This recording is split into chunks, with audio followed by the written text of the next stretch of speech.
జై శ్రీరామ్, భారత్ మాతాకు జై. ఆర్ఎస్ఎస్ 100 సంవత్సరాల పండుగ జరుపుకుంటా ఉన్నాము. దాని మీద నరేంద్ర మోడీ గారు ఒక నాణ్యం తీసుకున్నాడు.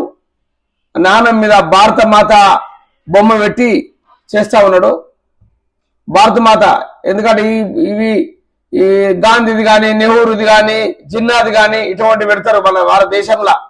మన దేశంలో ఒక భారతదేశానికి సంబంధించిన సింబల్ పెడతా ఉన్నారు.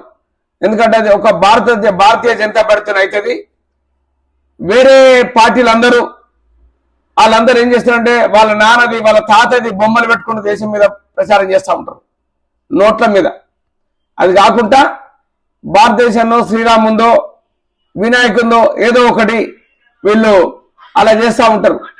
దానికి మన సనాతన ధర్మం, హిందూ ధర్మం, అది విదేశాలలో కూడా ఈ ధర్మాన్ని పాటిస్తూ ఉన్నారు. సనాతన ధర్మం ఏంటంటే మనకు రోగాలు రాకుంటుంటాయి, కక్షలు పెంచకుంటుంటాయి. ఓం నమ శివాయ అన్న కూడా అది కూడా ఒక ఎక్సర్సైజ్ లెక్కనే, ధ్యానం లెక్కనే, అదొకటి యోగ లెక్కనే. ఇది ఒక గుడి కడితే ఎంతమంది భక్తులు అది ఆలోచించుకోండి. పూల వాళ్ళు ఇంతకుముందు నేను చాలాసార్లు చెప్పాను, చెప్పి నా నోరు పోతుంది కానీ వాళ్ళు వినట్లేదు. అంటే వేరే కాడ ఉండదు. నువ్వు మసీదుకు పో, ఇంత అన్నం పెట్టరు. నువ్వు చర్చికి పో, ఇంత అన్నం పెట్టరు. ఒక గుడి దగ్గరనే పెడతారు. ఎవరికైనా ఆఖరి అయితే ఆడికి పోతే ఇక్కడ పో దొరుకుతుంది అని జనం ఆలోచన కొద్దుంటారు. ఆడ ఎవరో అన్నం పెడతా ఉంటారు, దానం చేసే. చాలా మంది డబ్బున్న వాళ్ళు అక్కడ అన్నము వండి ఆ హాస్పిటల్ దగ్గర, ఇప్పుడు క్యాన్సర్ హాస్పిటల్ దగ్గర ఒక అతను నిన్న పేపర్లు చూశాను, యూట్యూబ్లో పెట్టాడు. ఆ రోజు అన్నం పెడుతుండు. ఆయన కడుపు చాలకుండా మాకు అన్నం పెడుతుండు, మేము ఇక్కడ మా హాస్పిటల్లో చూసి వస్తుంటే మాకు అన్నం పెట్టిండి అని అంటున్నారు. ఇటువంటి సేవ చేయండి, డబ్బు దాచుకోకండి, ఏదైనా ఉంటే దానం చేయండి. నీ ఇంటి ముందు ఆవుకు గడ్డి పెట్టండి, ఆవుకు మన జొన్న పిండి పెట్టండి, జొన్నలు పెట్టండి. ఆవుకు మీకు 100 గుళ్ళు తిరిగిన పుణ్యం ఒక ఆవుకు ఇంత మేత గడ్డేస్తే ఆ ఇంటికి వచ్చిందని దాన్ని ఎలగొట్టకుండి.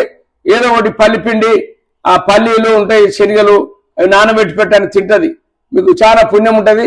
గోవును రక్షించండి, ఇంటికొక ఆవును ఎంచుకోండి, ఇంటికొక చెట్టు పెట్టుకోండి. మరి రాబోయే తరాలకు ఈ చెట్టు మా నాన్న పెట్టిండు, చల్లగా ఉన్నది, ఈ కాయలు కాస్తుంది, ఇది మరి దాంతో లాభం అవుతుంది అని మన పిల్లలు అనుకోవాలి. లేకపోతే మన ఫోటో మన నోట్లో ఉంచుతారు. మీరు ఒక చెట్టు పెట్టలే, ఒక ఆవును పెంచలేదు, మాకేం పెంచలేదు, మా పిల్లలు మాకేం జ్ఞానం చెప్పలేదు అని ఇటువంటి జరుగుతూ ఉంటాయి. ఎందుకంటే మనం చాలా జరుగుతూ ఉన్నది. నేను వింటా ఉన్నాను, నేను నా ముందు ఇవన్నీ నేను చూసినే చెప్తా ఉన్నాను యూట్యూబ్లల్లా. ఇవన్నీ ఒకసారి మీరు అబ్జర్వ్ చేయండి. నేను మీ కాశెట్టి కుమార్ హైదరాబాద్ నుంచి మాట్లాడుతున్నాను, తెలంగాణ. జై హింద్.